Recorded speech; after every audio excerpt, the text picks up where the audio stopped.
নমস্কাৰ মই পৰেশ মালাকাৰে প্ৰাসংগিক প্ৰশ্নলৈ আপোনালোকক আদৰণি জনাইছোঁ আপোনালোকে গম পাইছে যে কালি পুৱা 8:55 বা 9টা বজাত পশ্চিমবংগৰ জলপাইগুৰিৰ পৰা অলপ দূৰত 8 কিলোমিটাৰ দূৰত কাঞ্চনজংঘা যিখন ট্ৰেইন আছিলে ৰেল আছিলে সেইখনত এখন মালবাহী দ্ৰুত গতিত অহা মালবাহী ট্ৰেইনে তাত খুন্দা মৰাৰ কাৰণে তাত 9জন চালককে ধৰি চালক গাৰ্ডকে ধৰি 9জন মানুহৰ মৃত্যু হৈছে থিতাতে মৃত্যু হৈছে আৰু বহু কেইজন প্ৰায় 60-70 জন মানুহ বৰ বেয়াকৈ জখম হৈছে আৰু এটো এটা বৰ দুখ লগা অতি দুখ লগা এটা দুৰ্ঘটনা আৰু আটাইতকৈ ডাঙৰ কথা হৈছে কি যে যোৱা সময়ত আপোনালোকে যদি চাই যে যোৱা ইয়াত মোৰ হাতত যিটো ডাটা আছে 2017 পৰা 2021 চন 2017 পৰা 2021 চন এটা 22 23 24 চন হ'ল তাৰ মানে এই সময়ত প্ৰায় 2,500 ৰেল দুৰ্ঘটনা হৈছে আৰু এই ৰেল দুৰ্ঘটনাবিলাকৰ যিটো আমাৰ যিটো CGA আছে আপোনাৰ কন্ট্ৰোলাৰ এণ্ড অডিটৰ জেনেৰেল তেওঁলোকৰ বিৱৰণ আৰু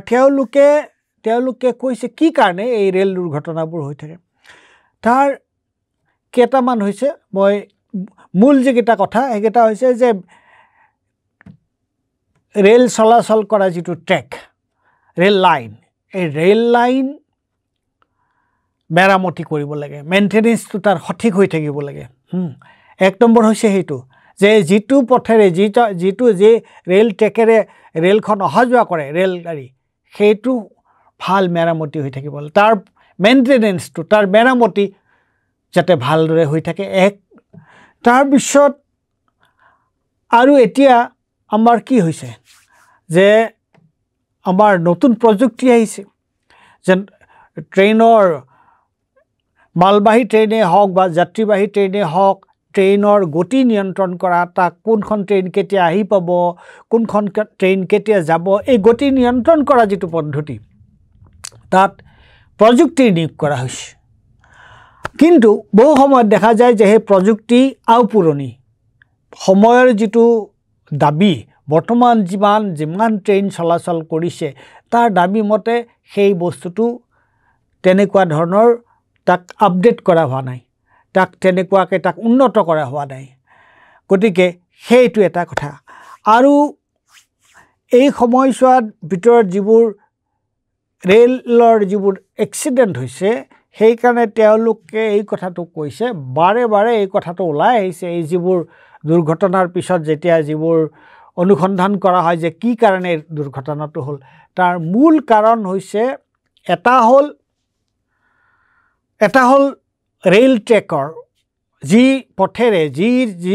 লোহাৰ যি চিৰি দুটা লোহাৰ যি পথেৰে ৰেল চলে সেই ট্ৰেক ভালকৈ মেইনটেনেন্স কৰা হৈছে নে এক আৰু 2 নম্বৰ হৈছে সিগনেল এতিয়া কালিৰ যিটো ঘটনা ঘটিছে এটো ট্ৰেকৰ কাৰণে নহয় এটো হৈছে সিগনেলৰ গণ্ডগোলৰ কাৰণে যে তাত এখন ট্ৰেইন ৰৈ আছে আৰু মালবাহী ট্ৰেইনখন ইমান স্পীডত আহিছে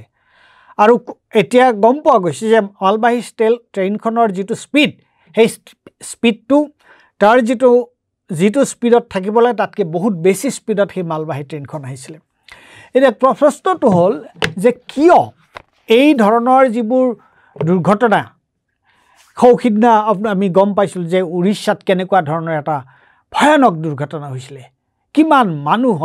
মানুহ হতাহত হৈছিলে আৰু যোৱা সময়ছোৱাত আমি দেখিছোঁ এটাৰ পিছত এটাকৈ এই ৰেলৱে দুৰ্ঘটনাবোৰ হৈ আছে আৰু তাৰ মূল কাৰণ হৈছে এটা হ'ল মেইনটেনেন্স তাৰ যিটো ট্ৰেক সেই ট্ৰেকৰ যিটো মেৰামতি সময়মতে মেৰামতি 2 নম্বৰ কথা হৈছে তাৰ যিটো প্ৰযুক্তি এই ৰেলৰ চলাচল নিয়ন্ত্ৰণ কৰাৰ কাৰণে তাৰ যিটো প্ৰযুক্তি সেই প্ৰযুক্তিটো আপডেট কৰা হোৱা নাই, তাক উন্নত কৰা হোৱা নাই। আৰু 3 নম্বৰ কথা হৈছে এই যে এফালে টেকন'লজি আৰু এফালে মেন পাৱাৰ, এই দুইটাৰ মাজত এটা সমন্বয় হ'লেহে কামটো ভালকৈ চলিব। এতিয়া আমি দেখিছোঁ কি যে যোৱা সময়ছোৱাত ৰেলত এই কথাটো যেতিয়া উৰিষ্যাৰ যিটো ঘটনাটো ঘটিছিলে তেতিয়াও এই কথাটো ওলাই আহিছিলে যে ৰেলৰ নিৰাপত্তা সংক্ৰান্তীয় যিবোৰ কথা আৰু তাৰ কাৰণে এই গোটেই পৰিস্থিতিটো চম্ভালিবৰ কাৰণে তাত যিমানখিনি মেন পাৱাৰ লাগে, যিমানখিনি কৰ্মী লাগে, মানুহ লাগে, সেইটো বহু পোষ্ট এতিয়াও খালী হৈ পৰি আছে। গতিকে বন্দে ভাৰত ট্ৰেইনখনক লৈ পেলাই ইমান হুলস্থুল, এনেকুৱা হুলস্থুল চাৰিওফালে, তাত আগতে চলি থকা বহুত ট্ৰেইন, অসমৰ পৰাই যোৱা বহুত ট্ৰেইন, বহুত ৰেল বাতিল কৰা হৈ গ'ল, ৰেল সেৱা বাতিল কৰা হ'ল। সেইটোক লৈ পেলাই কত কিমান বিতৰ্ক চলি আছে। আৰু এতিয়া মানুহে এই ধৰণৰ এনেকুৱা ধৰণৰ যদি সঘনাই যদি ৰেল দুৰ্ঘটনা যদি ঘটি থাকে তেতিয়াতো মানুহে ৰেলত অহা যোৱা কৰিবলৈ মানুহে ভয় কৰিব। আৰু এফালে চৰকাৰে কত কিমান প্ৰতিশ্ৰুতি, কত কিমান আধুনিকীকৰণৰ নামত, ৰেল আধুনিকীকৰণৰ নামত কিমান কথা। আৰু আমি দেখিছোঁ কি এতিয়া কিন্তু এটা কথা আপোনালোকে লক্ষ্য কৰিব যে ৰেল ষ্টেচনবিলাক কিন্তু খুব মজবুত, ৰেল ষ্টেচনবিলাক কিন্তু দেখিবলৈ বৰ ধুনীয়া। ৰেল ষ্টেচনবিলাক দেখিবলৈ ধুনীয়া হ'লে কি হ'ব, যদিহে যিটো মূল কাম যে ৰেল গাড়ীখন যাত্ৰীবাহী ৰেলগাড়ীয়ে হওক বা মালবাহী ৰেলগাড়ীয়ে হওক, সেই ৰেল চলাচলত মানুহৰ যিখিনি সা সুবিধা ভিতৰত, ৰেলখনৰ ভিতৰত যিখিনি সা সুবিধা, আৰু আটাইতকৈ গুৰুত্বপূৰ্ণ কথা হৈছে যে নিৰাপত্তা, ৰেলৰ ভিতৰত নিৰাপত্তা, আৰু এই ধৰণৰ যাতে এক্সিডেণ্ট, দুৰ্ঘটনাৰ পৰা যাতে ৰাইজ মুক্ত হৈ থাকিব পাৰে, এই দুৰ্ঘটনা যাতে নঘটে, এনেকুৱা ধৰণৰ ইমান ফ্ৰিকুৱেণ্টলি, ইমান সঘনাই যাতে এই ধৰণৰ দুৰ্ঘটনা নঘটে। গতিকে ট্ৰেইন ষ্টেচনবিলাক ভাল হোৱা, ৰেল ষ্টেচনবিলাক ভাল হোৱাটো আমি বেয়া নাপাওঁ, কিন্তু ট্ৰেইন ষ্টেচনবিলাক ইমান ভাল হোৱাত, নিৰ্মাণত তাত ইমান টকা পইচা খৰচ কৰাৰ সলনি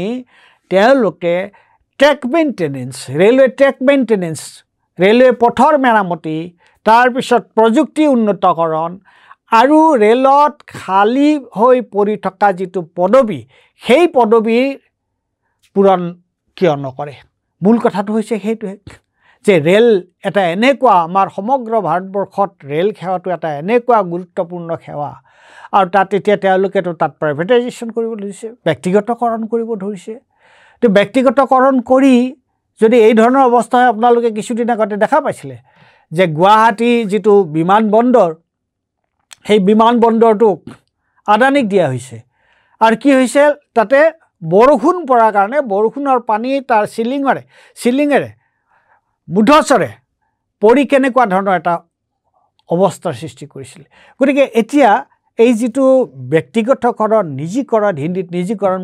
কৰা বুলি কয়, ব্যক্তিগতকৰণৰ যিবোৰ কাৰণে যদি এই ধৰণৰ জনসাধাৰণৰ যিখিনি নিৰাপত্তা, জনসাধাৰণৰ যিখিনি সা সুবিধা, সেইখিনিক যদি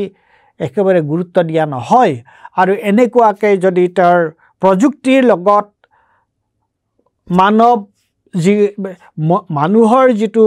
সমন্বয়, প্ৰযুক্তি হ'লেই নহ'ব, সেই প্ৰযুক্তি চলাবৰ কাৰণে মানুহো লাগিব। এই মানুহ যদি নাথাকে তেতিয়াহ'লে এই ধৰণৰ সঘনাই এনেকুৱা ধৰণৰ দুৰ্ঘটনাৰ আমি সন্মুখীন হৈ থাকিম। আৰু দুৰ্ঘটনা ঘটাৰ পিছত হৈ চাৰিওফালে হ'ব, কিন্তু তাৰপিছত আকৌ আমি নিতাল মাৰিম। আৰু বিশেষকৈ এই যোৱা সময়ছোৱাত আপোনালোকে ভাবি চাওক যে যোৱা সময়ছোৱাত ২,৫০০-৩,০০০ যদি ৰেল দুৰ্ঘটনা হৈছে আজি ১৭ৰ পৰা ২৪ চনলৈকে, তেতিয়াহ'লে কি ধৰণৰ অৱস্থা হৈছে? ৰেলৰ আধুনিকীকৰণৰ অৰ্থটো কি হ'ল? ৰেলৰ নিৰাপত্তাৰ প্ৰশ্নটো ক'ত গ'ল?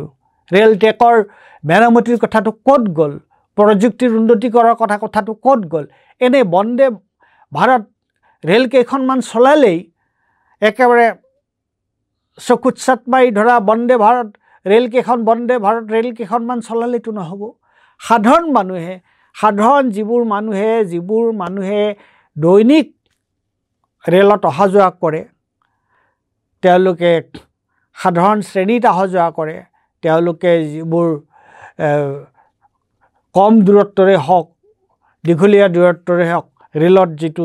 তেওঁলোক অহা যোৱা কৰে তেওঁলোকৰ সেই যাত্ৰীসকলৰ নিৰাপত্তাৰ কথাটো গুৰুত্ব পাব নে নাপাব গতিকে সেইটো হৈছে আটাইতকৈ গুৰুত্বপূৰ্ণ কথা এতিয়া আমি বহুত ডাঙৰ শ্লোগান দিওঁ ধ্বনি দিওঁ কিন্তু যিবিলাক মৌলিক যিবোৰ কথা যাত্ৰীৰ সুবিধা আৰু নিৰাপত্তাৰ যিবোৰ মৌলিক কথা সেই কথাবিলাক আমি কিয় আওকাণ কৰোঁ গতিকে জলপাইগুৰিৰ ওচৰত কাঞ্চনজংঘা এই যিখন ট্ৰেইন সেই পেছেঞ্জাৰ ট্ৰেইন তাৰ লগত এই যিটো দুৰ্ঘটনা ঘটিল মালবাহী ট্ৰেইনে খুন্দিয়াই যিটো দুৰ্ঘটনা হ'ল আমি ভাবোঁ যে ইয়াৰ এটা উচিত তদন্ত হ'ব লাগে আৰু এই তদন্তটো তেওঁলোকে কেৱল ৰেলৱে বোৰ্ডৰ প্ৰতিবেদনত তাত জমা হৈ থাকিলে নহ'ব তাৰ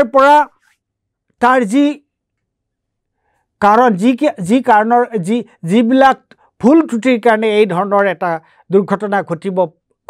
ঘটিছে সেইবোৰৰ নিৰাময়ৰ কাৰণে ব্যৱস্থা ল'ব লাগিব আৰু নিৰাময়ৰ লগতে যাৰ গাফিলতিৰ কাৰণে এই ধৰণৰ এক্সিডেণ্ট এটা হ'ল এই ধৰণৰ দুৰ্ঘটনা এটা হ'ল 9জন মানুহে তেওঁলোক এই মৃত্যুত তেওঁলোকে 9জন মানুহৰ মৃত্যু হ'ল এতিয়া মৃত্যুৰ পিছত তেওঁলোকক কম্পেনসেশ্যন ক্ষতিপূৰণটো দিবই লাগিব কিন্তু এজন মানুহৰ ক্ষতিপূৰণ টকা পইচা এজন মানুহৰ ক্ষতিপূৰণ পৰিয়ালটোৰ কাৰণে হ'ব পাৰে নেকি গতিকে প্ৰথম কথা হৈছে ইয়াৰ এটা উচিত তদন্ত হ'ব লাগিব আৰু সেই উচিত তদন্তৰ পিছত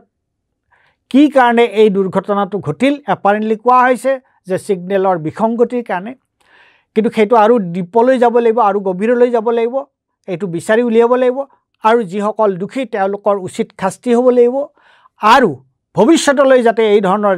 দুৰ্ঘটনা নঘটে তাৰ কাৰণে ব্যৱস্থা ল'ব লাগিব ধন্যবাদ